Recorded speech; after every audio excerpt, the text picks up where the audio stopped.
Hey friends, I've been asked for some more real life detail about some of the things that I said in the Singledom episode of the I'm Not Prepared podcast. So I thought I'd jump on and kind of do a mini vlog about that topic and provide, I guess, more light on it about where I stand today, the day-to-day, what it's like to be solo or alone. The questions that I've been asked, they've been great questions, and they're mostly from women around my age, within 10 years of myself. So I'm 46, so mid-30s, mid-50s. What's it really like? Well, it is hard. I go through phases, I guess kind of frequent, every couple of months, where I miss being partnered or I miss having a companion, and so my mind will drift into those feelings of despair a little bit. I hate to say despair, that seems dramatic. It's not that heavy, but it is something that I have to continue to address time and time again, and I'm not mad about it. I think anything worthwhile is worth looking at time and time again. It's worth working on. So I have to actively work to accept my singledom. That is probably a nugget that I need to contemplate later. And in terms of men, I absolutely do not dislike men. I love them. I think they're amazing. Their minds were completely different to mine, and I wholeheartedly appreciate a foil character in my life. I think they're great. I think men are great. I am not a femcel, not at all. But as far as how I deal with men on a daily basis, like say a cute boy enters the picture, I see him out and about or whatever, and I don't mean to diminish full grown ass men. It's just my way of kind of holding on to some of my youth by calling cute boys cute boys. It's a compliment.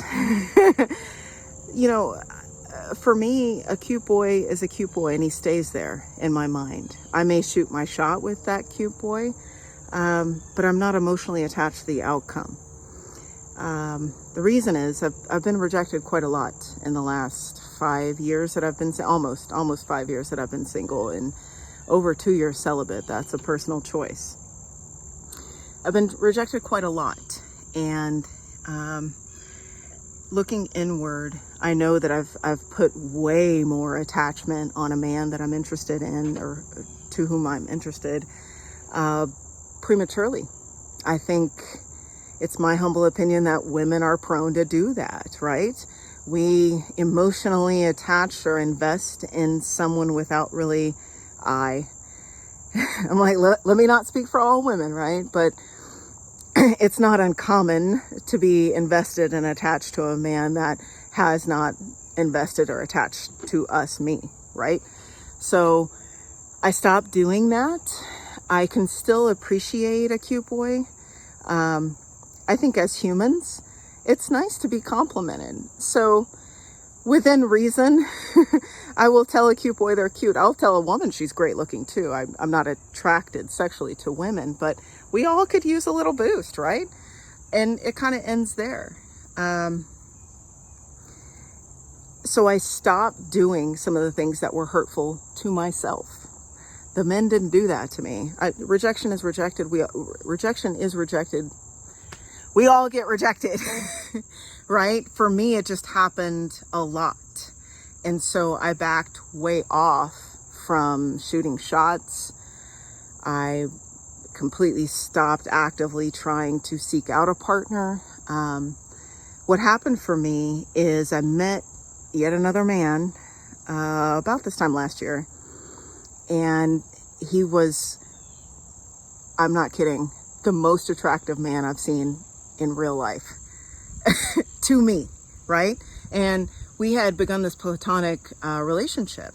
And of course, after spending enough time together, I became attracted to him in the more than friend sense. And so when it was appropriate, after I had addressed that stuff within myself, I addressed it with him verbally, you know, and that's always scary, right? It's hard to cross the threshold of friendship into more. And so I knew it was risky and shot my shot. I was rejected. And much like the Brazilian guy I mentioned in the Singledom episode, I took that hard. And because I put myself, I think it was 2 years in between those two dudes. And I said to myself, I no longer want to cry over a man. It was not his fault that I was crying. But I no longer want to feel like this inside. Because what happened was those old feelings of I'm not good enough and there's something wrong with me. So over the 5 years that I've been single, I developed this idea that there is something wrong with me. Now that is a huge red flashing stop sign that my mental health has been compromised, right? One more time, just like in the Singledom episode, right? My mental health is suffering now. One more time. So I reached out for some help. I got some dating coaching, and that was fascinating. That was a fascinating experience. If you are willing to do some work on yourself as a result of this coaching, absolutely do it. One of the first few things I said to my coach was, please fix me. There's something wrong with me. Tell me what's wrong with me so I can fix it, so I can get a fucking date, right? Because, by this time I'm a little bit aggravated. I can't figure out what's going on. No, I'm not, a spring chicken. I don't have a great body, yada, yada, but that doesn't seem to be getting in the way of other people. I am a kind, fun, funny person. Why can't I get a date? Why is nobody asking me out? Why is no one responding to me? It's very frustrating, like you can see, because it just works on you. I mean, that's it's all I can really say about that is it starts getting into your head. It's like shooting a basketball, and you keep missing. At some point, you start thinking, I'm always going to miss. And that's what was hard. And it's still a little bit scary today. Because as I said, I want to be a partnered person. The outcome of that dating coaching was phenomenal. It's about mindset, right?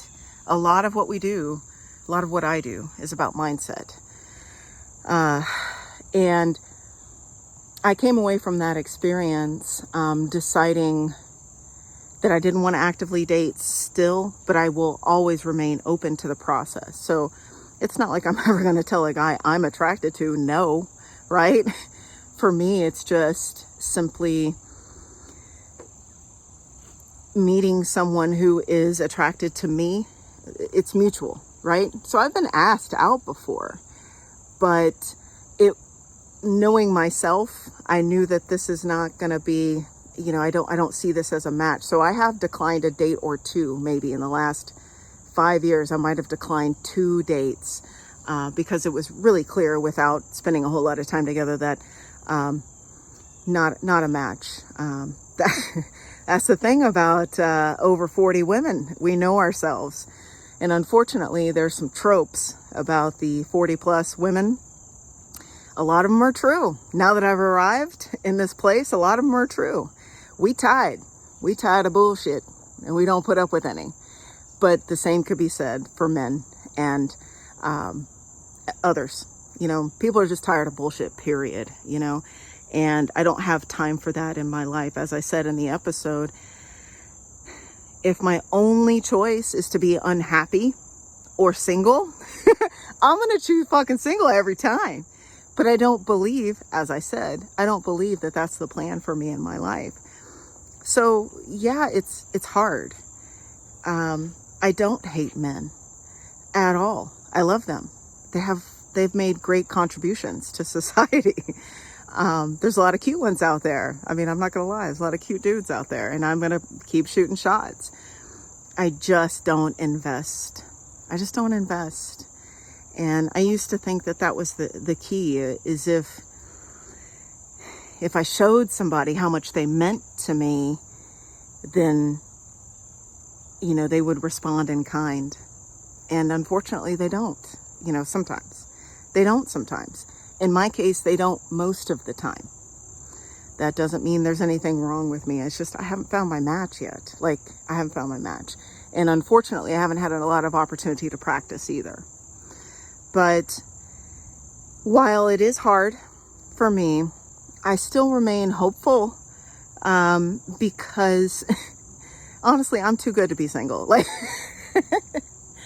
it has been told to me before by a couple of platonic male friends. They're like, you're too good to be single. You're gonna find somebody. And I'm like, thanks. I appreciate the vote of confidence. That helps me. But you know, in the meantime, I'm just gonna I'm gonna stay out here, live, laugh, and love, and fucking keep it moving. You know what I mean? But I'm also not going to sugarcoat it, because I've had some private conversations about this. I'm also not going to sugarcoat it. It can be, for me at times, extremely painful if I get lost in that muck about, you know, why am I not being chosen? You know, I firmly believe that it doesn't have anything to do with me.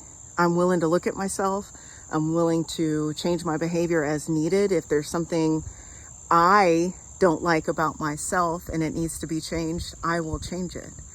But I do not take a breath and a step with the anticipation of meeting a dude that's going to solve all my problems, because that shit does not exist. We are here, in my humble opinion, to complement each other, not to be our worlds, right?